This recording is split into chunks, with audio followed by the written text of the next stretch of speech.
X-Pac 12360. Featuring weekly news, insider commentary, and interviews with superstars, past and present from the world of pro wrestling. A new day is dawning for DX. And now, your host, Sean X-Pac Waltman. Welcome back to X-Pac 12360. Joining us now, after success as a competitive martial artist and college football star, he began training to wrestle in 1989 and made his NWA debut the same year. After working the southern states for a while as both a singles and tag team competitor, he moved to Japan and joined the shoot-style promotion UWFI. He was reintroduced to TV audiences when his big-budget vignettes popped up on WCW in 1996 and eventually engaged in a very memorable feud with Perry Saturn. While his in-ring career continued, this superstar went on to co-found Turnbuckle Championship Wrestling with the American Dream Dusty Rhodes and is now honoring him with the American Dream Scholarship. You know him as Glacier. Please welcome to the show, Ray Lloyd. All right. Yeah. Hey, Ray. Thank you guys so much. No, man, thank you for coming on. And I was telling you right before we actually started rolling here that I've been wanting to have you on for quite a while now, and it's just that now is a perfect time because of the American Dream Scholarship. Yeah, absolutely, and and thanks again for coming to down to our facility here a little while back because they're still talking about that weekend when we were down, especially the issue with your dog. Yeah, we'll have to talk about that later. Oh yeah, wow. But yeah, just about a year ago, QT Marshall, a fellow wrestler of mine, a buddy of mine, we opened up a wrestling school in Atlanta, which has been a dream come true for me because we've now moved into a facility, moved in November of last year with a guy who's been a mentor and probably the closest thing I have to a big brother on this planet, a gentleman named Chip Smith. I met him when I was like 15 years old, and he's just been a driving force in my life. And we actually partnered with him and his world-class sports performance facility right there in Atlanta, and just the fact that I was Dusty was my childhood idol, like so many, growing up being a kid of the '70s, and I never even thought I'd get to meet him, much less kind of become his right-hand guy when he started his own wrestling company, which is Turnbuckle Championship Wrestling, and Mike came to me, QT Marshall came to me with this idea about doing this American Dream Scholarship Weekend Super Camp, and I thought it was an amazing idea. What meant the most to me is when we presented it to Cody and Brandy, Cody Rhodes and his wife, and then Teal, which is Cody's sister, and then Michelle, which was Dusty's wife, and now his widow. They all received it very well, and that just meant the world to me. So I know that a lot of people go after them to try to use the legacy of Dusty to maybe promote whatever they have going on, and what they explained to us was we're the first people they've allowed to really do something like this and really and honor him because mainly just because of that relationship that Dusty and I had, and that means everything to me that they would look at it that way. Awesome. And the thing is you're not using this to try to make money. You're using this to give somebody an opportunity for. I mean, I don't like to use the word free, but for no cost, no money. I mean, because there's always, I just don't like to say because there's so much value in this. Well, yeah, I mean, when you got a live event with Cody and Brandy Rhodes, I mean, I think people think that's cha-ching, but you got whole other motives. Right. It really is. I mean, a lot of people know me from what I've done in wrestling, but I went to college, got both my undergraduate and graduate degrees in education, became a school teacher. I was a teacher for many years before I got my break in wrestling, and then actually went back to teaching, actually at the high school where Cody was still in high school, back when I was working with Dusty, right after the WCW years. And that's one of the reasons why I wanted to open a school, is I feel a moral obligation. I mean, Dusty was a mentor of mine, and along with some other legendary wrestlers like Luzez, and I just feel a moral obligation to pass along to as many people as I can what I was so fortunate to learn. And always, when I'm passing along, I always tell them, listen, I didn't come up with this. I was just smart enough to listen to people a lot smarter than me. I'm just telling you what they taught me. But we just, it's just something that it's of course there's a cost involved to come to the camp, but that's really just to cover expenses and the awards and the scholarship that we're giving out. It includes so many things, and one of it is a monetary award. We're not even really sure what that's going to be yet, because depending on how many people we get in the camp and how much once we pay expenses, we're just giving this all back to the event. Right. This is not about us making a lot of money for ourselves. It really isn't, and that's not the reason we opened the wrestling school. But it's just to I always say to give people a really good safe place to land when they want to come learn about this business. And so with everybody we have coming in, it's going to be a jam-up weekend.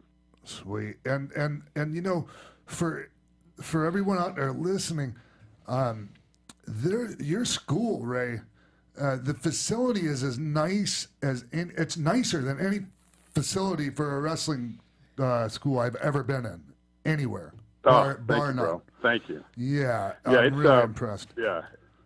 And I'm that's one of the reasons I was so glad we were able to get you over there, because I want the whole world to know that what we have, because it is, we're so fortunate to, like I said, to be paired with Chip Smith, and Chip's two sons and his son-in-law are his trainees, and Chip is for people that may or may not know who he is, he's one of the top sports performance coaches in the world. He's trained and put over 1,700 athletes just in the NFL alone, and trained dozens and dozens of all pro players. You could, if anyone's in Atlanta and they want to come take a tour of the facility, you're always welcome, but you'll just see the walls of the place adorned with all these all-pro jerseys of people who have trained there. And it's 43,000 square feet, if that gives you an idea. If you can imagine how big that is. That's a lot. That's a lot of area. Inch of it is. So, I was going to say, that's a lot of area for a little dog to get lost in. Yeah, trust me. And then all of a sudden, it seemed miles bigger during that moment. But yeah, it's like I said, Chip and I we've talked about this for a long time, and just being able to partner with him, because it gives our trainees and the people who come in for our seminars a chance to really be a part of a first class facility, where I wish every wrestling training facility could be like this, and maybe one day it will be. And we're just I just want to put out there to the wrestling world and anyone who's chasing that dream of being a professional wrestler, to say, here's a great place where we have everything that we can give you to be the best that you can be, and come take advantage of it. Tell people about it, and just give us a chance to show us what we can offer. And with this coming up in August, it's the weekend of August 24th, 25th, and 26th. We're hoping that'll be a good chance for us to show the wrestling world, fans and trainees and aspiring wrestlers, just what we have to offer, to say, hey, this is what we hope where the wrestling world is going, because we want it. I got trained in a wrestling ring in a backyard. Right. I don't really want people to have to go through that anymore. I want them to go to a facility where they can trust that that they're going to be in a good ring and have good equipment and just good training, not just inside the ropes, but good physical training, good advice on nutrition and things like that. My business partner QT, his wife is a certified nutritionist, so we got just about every base covered you can imagine. Yeah, and here's the thing too, Ray. There's a lot of really talented people out there in wrestling, and a lot of and a lot of them are probably pretty good at teaching, but not all of them are amazing human beings. And if you're gonna get broke in, like it's better to get broke in by somebody that's gonna teach you the right way to be, just as a human being too, when you're operating within our industry. Because, man, I was thinking about this a little bit ago as you were talking. Or before we started this, I'm thinking, man, I want to ask Ray, like, did you ever feel like, because you're such a good dude, man, and you just are the type of guy that just seems like you always want to do the right thing. Man, it must have been pretty hard to be in wrestling sometimes, man. It's a pretty dirty place sometimes, Ray, or it was. It is. And I tell you, just like so many other people, man, I've certainly had my ups and downs in the wrestling business, but I don't know. There's a couple things that always that I've learned from people inside and outside the wrestling business, I always give Dallas a lot of credit. Dallas Yes. Page. I mean, Dallas and I have become great friends. Dallas was the one that saw something in me back when I moved to Atlanta in 1990. I got a teaching job up there, and it's like I tell anyone aspiring to be in this business, sometimes you got to go where the action is. That's right. If it's not going happening where you are, and if this means enough to you, then you got to go there. And that's right. what I did. I left South Georgia, the security of where South Georgia was, where I grew up, and I said, I'm going to Atlanta, which at that time my goal was to get to WCW because that's what I grew up watching. And but I joined the gym that Lex and Sting owned. I got to know Paige, and later on, what I found out was, displaying that certain work ethic, a good attitude, treating people right. When the time was right, Dallas was in a position to go to bat for me and put a word in for me, and then it was up to me to hopefully make it a good enough impression with Eric Bischoff to come on board. Right. But one of the things Dallas taught me was, and I teach it to all of our trainees and anybody that will listen is, life really is 90% of how you react to things. Yeah. And, and Dallas would always say, you can't control what happens to you, but you can always, always, always control how you react to it. Yeah. And Bill, that's going to sound pretty familiar to you because we take that thing for Uprocks. I said exactly the same thing. Yeah, that's right. Yeah, but, man. but it's true. That and the attitude and maintaining a positive attitude, man. Like that. I mean, those are just huge. But yeah, it is, and even like with the Glacier thing when that all happened, I never expected my break to come like that. I tell people all the time, you think I envision my break coming into wrestling with me wearing a blue mask and wearing body armor? No. Yeah. Hey, so Ray, Ray, here's the thing, man. Yes, sir. I thought, and forgive me for this, I wasn't familiar with Ray Lloyd, the professional wrestler, before I knew who Glacier was. So I kind of had the impression for quite a while, up until not that long ago, well, actually, I don't know how long ago, but that you kind of had just started along with Ernest, and I was and I was thinking, man, this guy looks pretty polished for somebody that just started out in wrestling, Yeah, Dusty thought the same thing when I got that. And I didn't get to know Dusty that well until I got the turnbuckle. Even when he was in WCW, I was just intimidating because he was freaking Dusty, Yeah. And but yeah, Dusty said the same thing. And I told him, I was like, "Dream, I was wrestling for like 10 years before I signed." He was like, Wow. "What? I never do that." And you know what's really cool, man? And I really and I don't envy you. That I don't like to say I envy anybody, but man. I would have given my left nut to have been around Lou Thez like you were. Oh, yeah. Sorry. Yeah. Ray, sorry about the language. As I get older, it was really cool back then, but as I get older, I realize how truly special it was. I became, what I feel like was a good and trusted friend the last 10 years of his life, and he actually gave me probably one of my most treasured things in all 32 years of my business, of being in the wrestling business. He gave me an original manuscript of his autobiography before it ever went to print. Wow. And I still have that. And as a kind of a tribute to him, I sit down every year and I read that over again, cover to cover, just to kind of remember who this guy was. I mean, he was a walking encyclopedia. I mean, for those in the room there that may not know, I mean, this guy, when I met him, he was 76 years old, and he still could wipe the floor with just about anybody. Sure. And he's one. I think he's the only guy to ever do this. But he wrestled his last match in 1990 with Masahiro Chono, which actually gave him the distinction of wrestling in 7 different decades. That's right. I mean, if you can even imagine that. Yeah. But he was a truly humble guy, as great as he was, and I just it was just an amazing honor to just to get any of his time when I always tell people too, because with the Glacier thing, like I said, there are people that loved it, there are people that absolutely hated it, and I was I was an old school type wrestler. I never thought that's how my break would come if I were lucky enough to get it. And I remember I had several phone calls with him before I made my final decision, like, was I going to do this or not? And that final phone call was to Lou, and he said, he basically, I'm kind of paraphrasing, but he basically said, Ray, the wrestling business is never going to go back to what it used to be in that sense. This is your opportunity. Go make your money. And that's all I ever needed to hear. I mean, if I had his approval, I'd like to get everybody's, but we're never going to get that. But the thing is, that's what drove me forward a lot of times when there was a criticism where people said this gimmick sucks or whatever was. The grand poobah, so to speak, said it was okay. That's right. So I drove forward. Yeah, man. Yeah. Hey, so Ray, and I'm fascinated by you're running UWFI. Was Lou there? Is that where you and Lou were first around each other?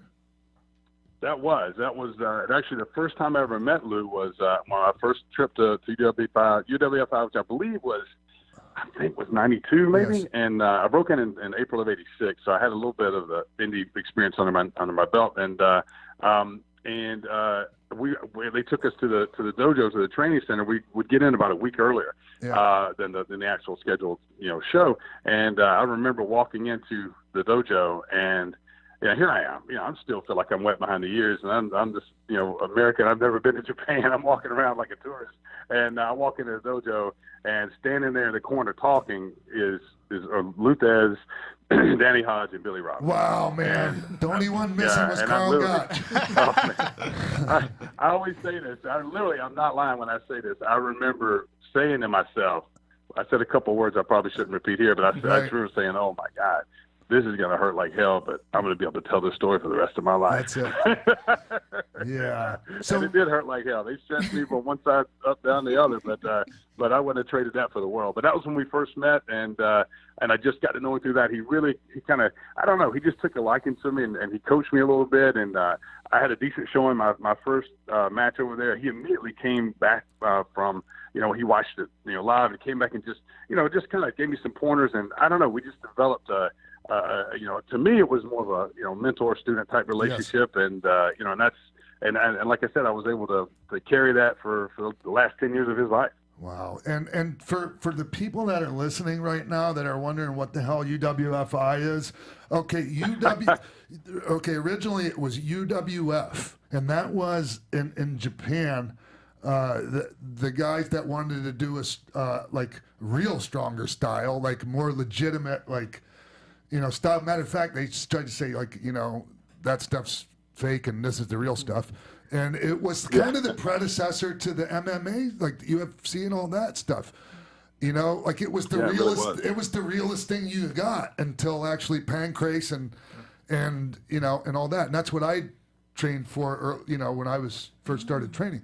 So the matches, there were no high spots and things like that. No tackle, drop down, leapfrogs. It was all just, submissions and kicks and suplexes.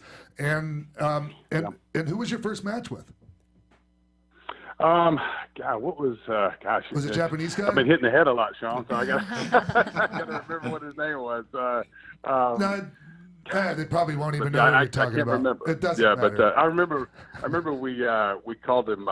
He was the one I think we called Slappy because he was really, you couldn't hit with a closed fist, but you could hit with and anybody can knows how to hit with an open hand knows how to do it. It's worse. It's just as bad as a fist. And he didn't wear kick pads like a lot of the guys because he was really strong in his wrestling, which most of the Japanese were more strong in their martial arts and kicking. And so, he was.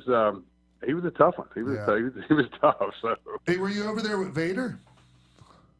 No, I actually was there. I think right up before until Vader came in. I think right after my last tour. Yeah. So I missed that, but I was there with Gary Albright and and a lot of the guys that were great amateur wrestlers that they brought over. Were you there? Dan Severin, those guys. The Kozlowski brothers.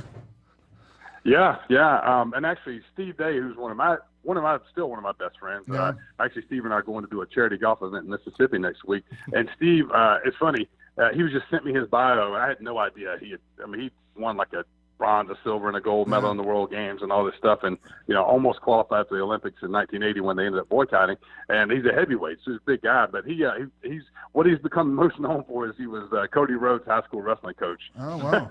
Okay. All the other stuff means nothing now. Yeah. But he was a great wrestler, and him and Kozlowski, Dennis Kozlowski, tag team over there a couple times, and man, just watching guys of that caliber just throw people around was just, you just realize that there's that level of world class that only a few people reach. Hey, were the Russians there? I definitely wasn't one of them.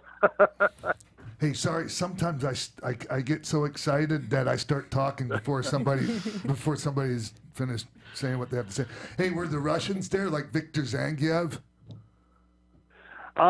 There was one Russian that competed, I think, on the tour before I got there. So I never met any of them face to face. I remember seeing pictures of the couple that were there. I believe it was him that was there right before I got there. Victor Sangiev and Salman Hashimikov were excellent.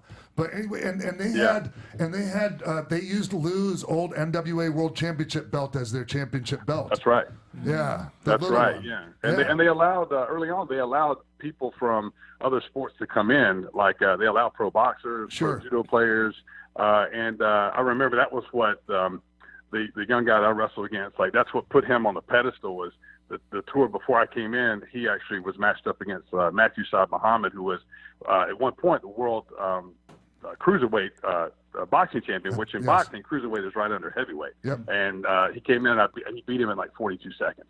So automatically, this young kid who kind of no one knew about, he got catapulted. Everybody knew him and loved him because he beat this former world champion boxer. And then lo and behold, here I come over and I land this guy. I got to wrestle. Yeah. And also, hey, how about? Do you know that the one about Takada and Trevor Berbick? I've heard as well. I wasn't there to witness it. Oh, he jumped over the ropes and ran back he got kicked in the legs a couple of times. He said, F this. He jumped over the ropes and ran back to the dressing room and lost. Like, count out. Yeah. Yeah. I remember. Yeah, I've actually become good friends with Riddick Bowe, who was former world heavyweight boxing champion. Yeah. And, he lives down here in Florida, and I try to get together and lunch with him. And he went over. This was after his boxing career was over, and he did a little bit of that. And he told me the same thing. He said, "Man," he said, "as soon as they kicked me in my legs, I was out of there." Yeah. He said, "I was none of that." But earlier you were speaking of Glacier, and Glacier was a really interesting character. When you came back to WCW, how did they pitch you the idea of Glacier, and were you familiar with Mortal Kombat at that point, and kind of like what were your thoughts on it? Good question. I was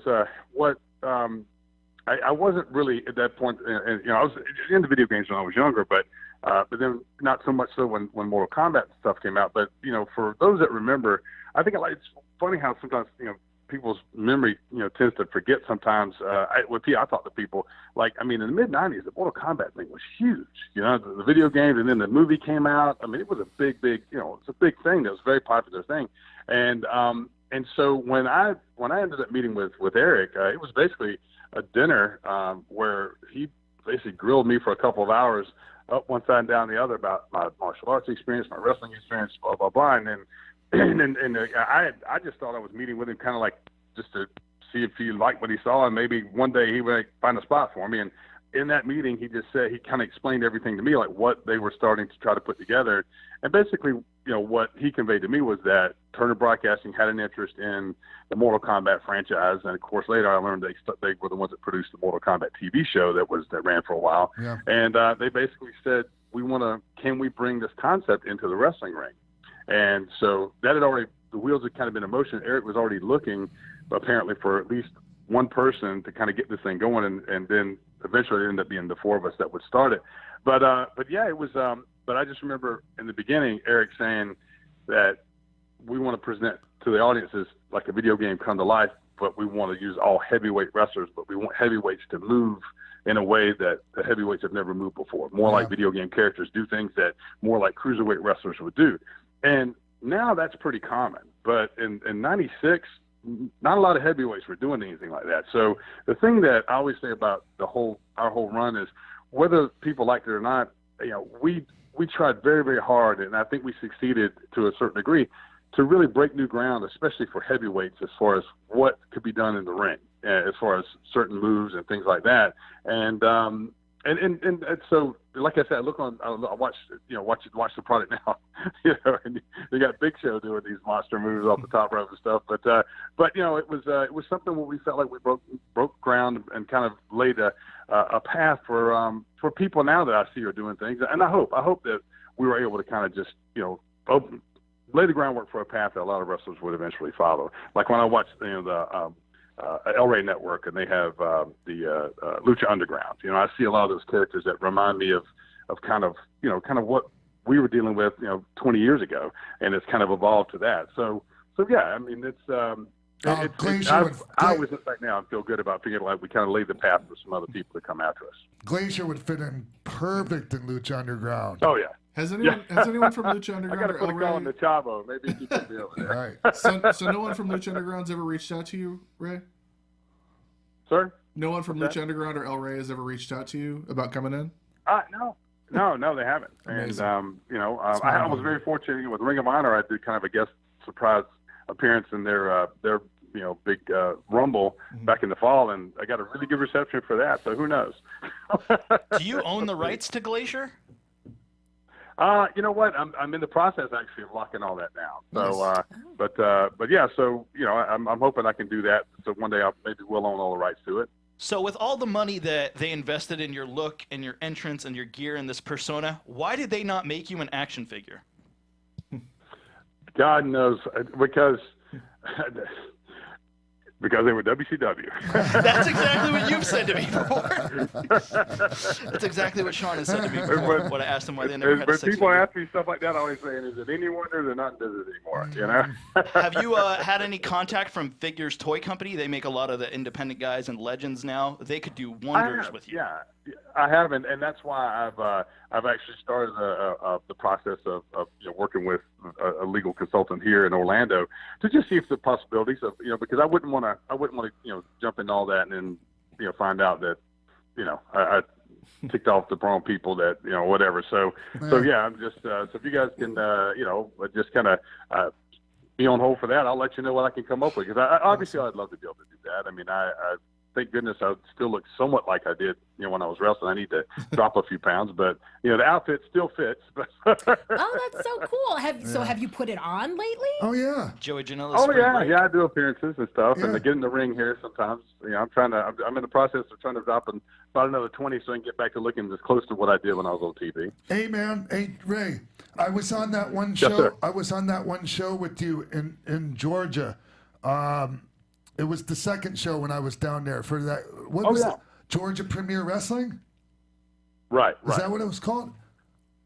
Yes, it was. What's that guy's name, the promoter?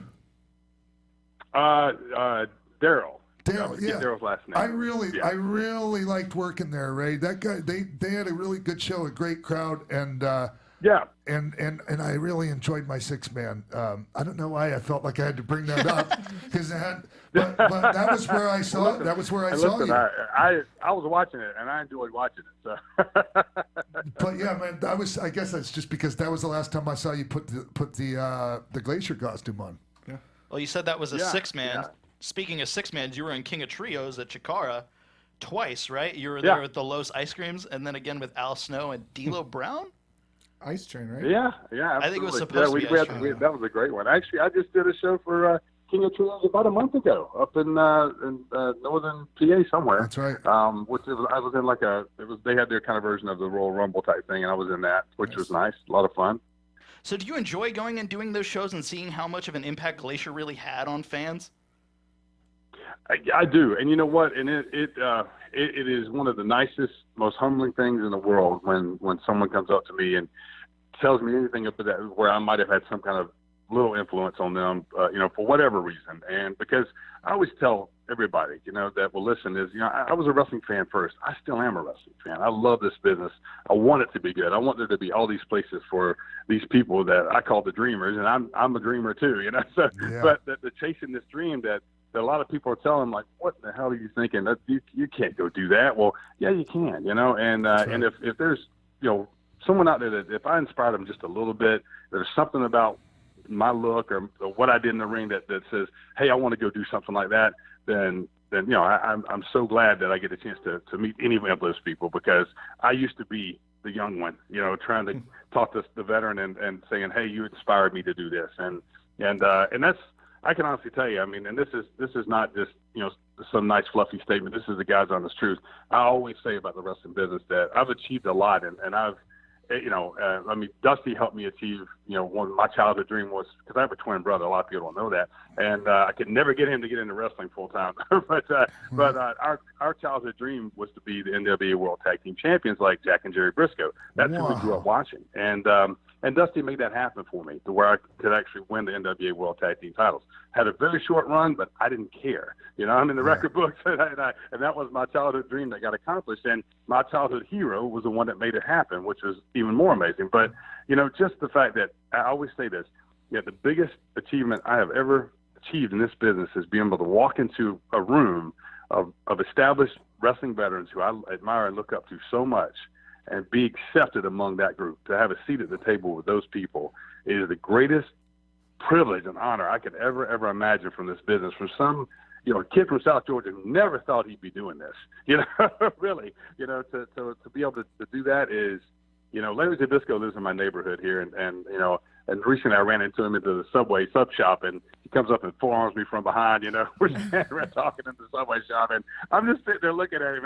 And Larry and I have been friends forever, but I'm just sitting there, and I have one of these just childhood wrestling fan moments, and I go, I'm sitting here BSing with the living legend Larry Zbyszko.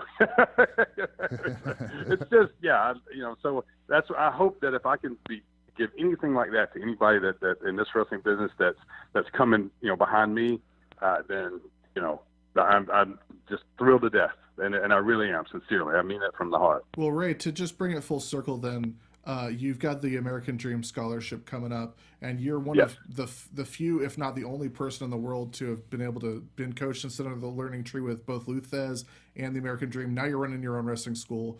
What's the one thing from both Lou Thez and the American Dream that you want to pass on to the next generation of pro wrestlers?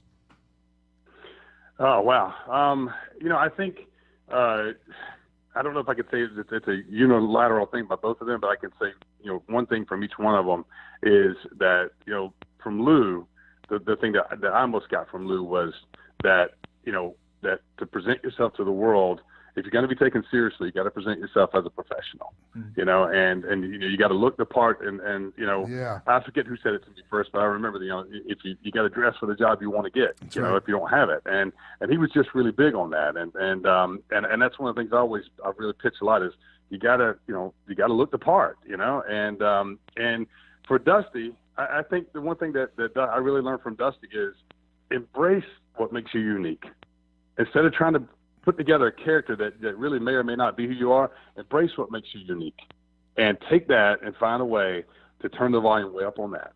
And that's just, because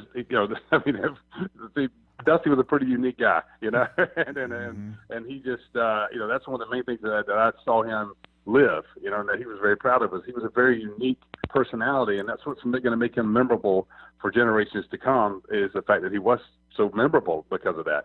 And those are the two things that immediately popped in my head when you asked that. I'm so grateful that I grew up on dusty roads in Florida. I mean, Me too. I was showing a friend of mine that only got to see the old WWF All-Star Wrestling that they used to, play. It's on the WWE Network right now, actually, $9.99. But I'm showing him. I'm like, that's what you guys got to watch? Now, let me show you what I got to grow up with. And I just showed him Dusty and all these different angles he was in, and the promos, and, just all that really cool stuff. And he's like just blown away by it. He's like, wow, you got this when you were growing up? Wow. Exactly. So man. And, same here. And so speaking of the NWO 6-ball shirt, when I was out hurt and recovering from my neck surgery, every week somebody would shout out to me, and it would be Macho Man or this person or that person, and one week, man, I'm watching, and there's Dusty Rhodes with my T-shirt on, throwing to me and telling me, "We miss you, X-Pac," and blah blah blah, and it was just one of the greatest things ever. Isn't it though? I mean, things like that is just that, we because I know, Sean, you and I mean, we're kind of like, these kindred spirits. We got into the wrestling business for, basically the same kind of reasons, because we just absolutely love this stuff, and I always say, I never got into business to be rich or famous. I was certainly glad that I was able to have some of that, if you want to call it that, but that's not why I got into it. I got into wrestling because this is what absolutely makes me come alive. Being in a wrestling ring is the greatest feeling in the world, and I don't have to have anybody watching me. I can just be standing in an empty room in a wrestling ring, and there's just something about it that I can't even describe. Yeah. And I always say, I wish everybody could feel what that feels like, you know, because it's just an unbelievably great feeling. And that's the one thing, like with Dusty. I mean, you know, Dusty, you know, I think Dusty willed himself to be a superstar. I mean, I was with him one time when this reporter asked if she was following him for a weekend, and she said, you know, like, well, you know, Mr. Rose, what was it like going back to your hometown after you became famous? And he looked at her and he said, darling, I always thought I was famous. Yeah. he just had that. Yeah. So that's another advice I give. You got to believe in yourself first before anybody else is going to believe in you. You know? Man. Hey, Ray, when you were a kid, I just something you were saying a little bit ago made me think of this. You know, did you have people that were telling you, you know, go college, just do this. You're pissed. You know, you're barking up the wrong tree. You're never going to make it. Like trying to, like, man, because I hear you now, and you know, all right, what I'm trying to say is I don't like dream killers, man. I don't like people that are always trying to kill other people's dreams because for some reason or another, they didn't follow theirs. Whether they were too scared or they just listened to the wrong advice, you know? So now, like years later, they're doing the same thing, you know? And I'm just like, we need to break that cycle of dream killers. Yeah, I've used the same phrase all the time, Sean, and I did. I was very fortunate to have some great mentors and coaches in my life ever since I was little. But when I got to college, one of my coaches, my college football coaches, who I really looked up to. I mean, really looked up to. About 2 years after I graduated, and I was already wrestling and out there. I was teaching school and wrestling on the weekends and taking any booking I could get, and I was loving life.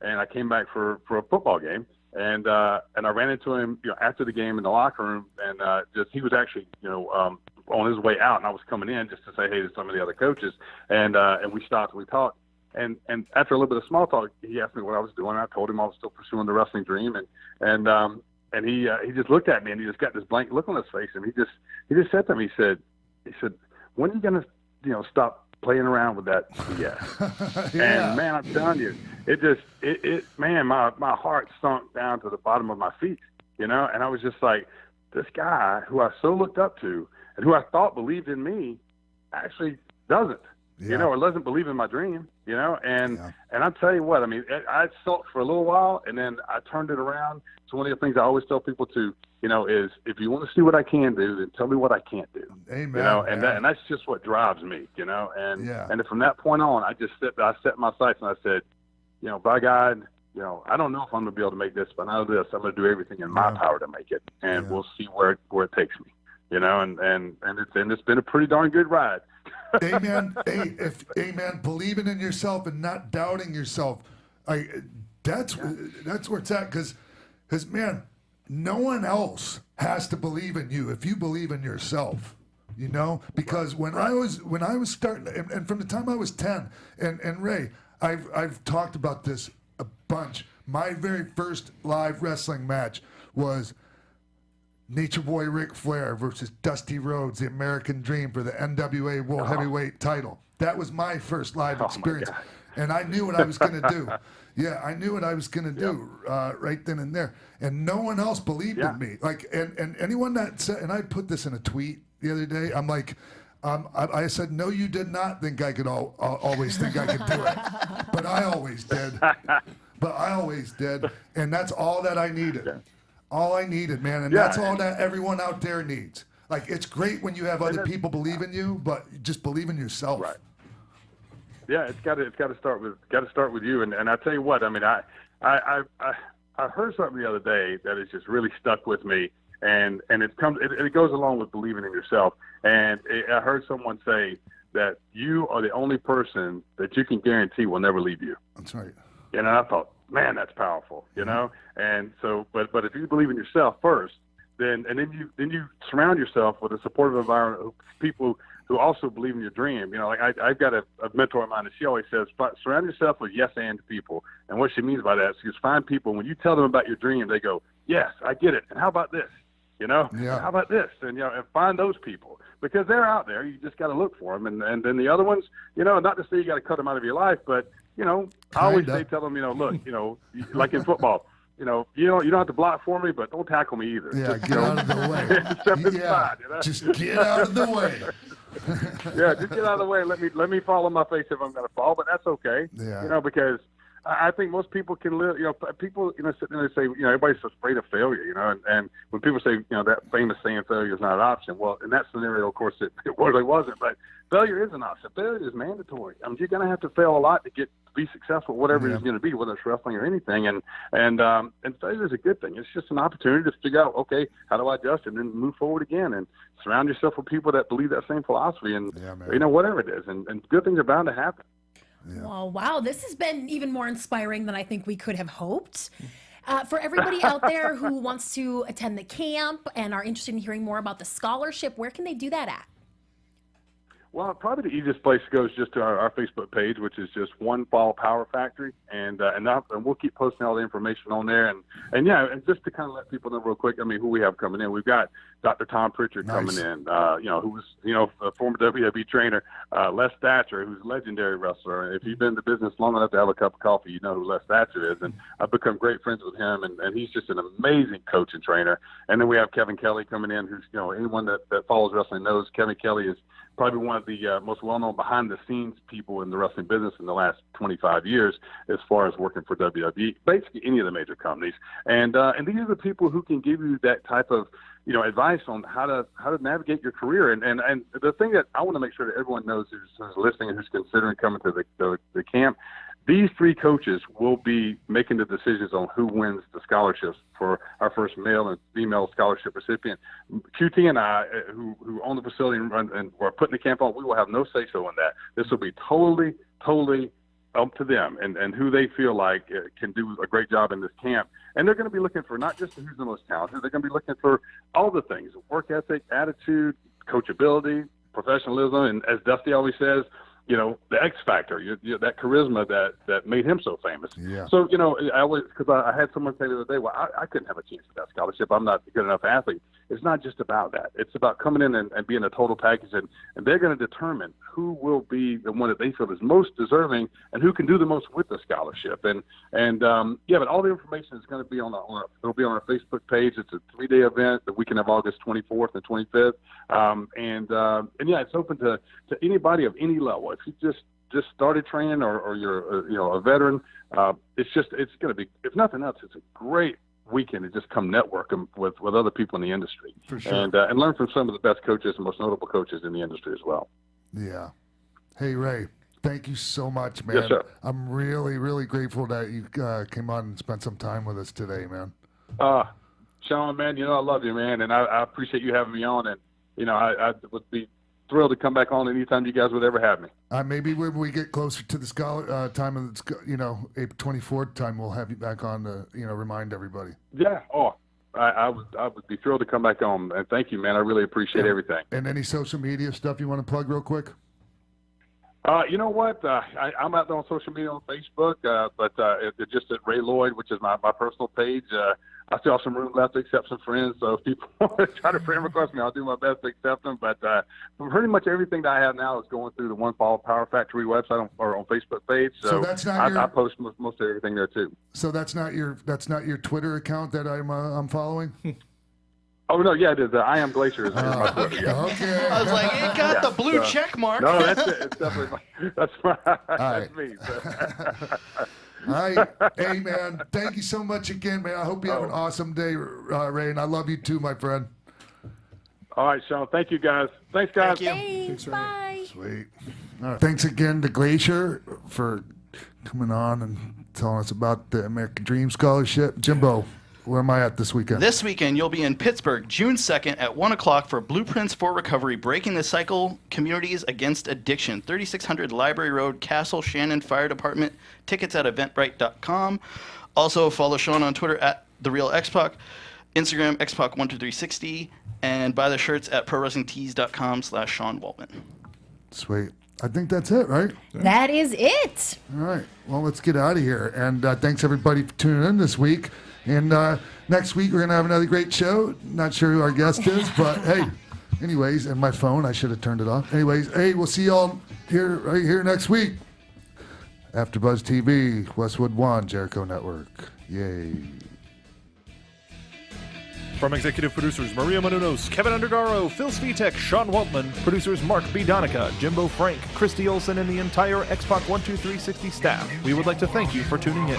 Like us on Facebook, rate and comment on iTunes and YouTube. Follow X-Pac on Twitter at TheRealXpac and email us at xpac12360show@gmail.com.